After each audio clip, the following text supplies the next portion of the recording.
This is Derek Izuel, Chief Investment Officer for Shelton Capital Management with the Shelton CIO Minute. With the recent rate cuts by the Federal Reserve and expectations of more rate cuts in the future, the dollar has come into renewed focus for its role in financial markets around the world. Until our most recent rally, the dollar is down more than 10%, one of the steepest declines in exchange rate market history. Now, there's been a lot of things going on in geopolitics around the world in the last few years, but the primary driver of exchange rate changes is and remains interest rates, most particularly the differences in interest rates between different regions of the world. In the last CIO Minute, we talked about the role of two-year bond as a signal for interest rate expectations, and we will lean on this old reliable friend once again.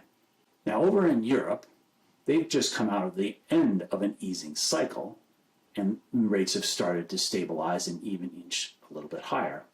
The similar pattern in the UK. Meanwhile, in Japan, they started to raise rates for the first time in decades to combat some stubborn inflation.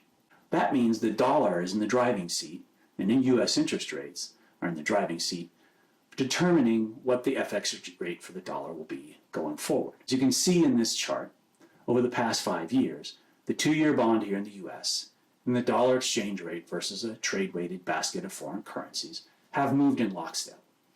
So keep an eye on some key metrics, CPI, leading economic indicators, and employment, to see if these trends stand to continue. For further information, don't hesitate to contact your local Shelton Capital representative. This has been a Shelton Capital CIO Minute.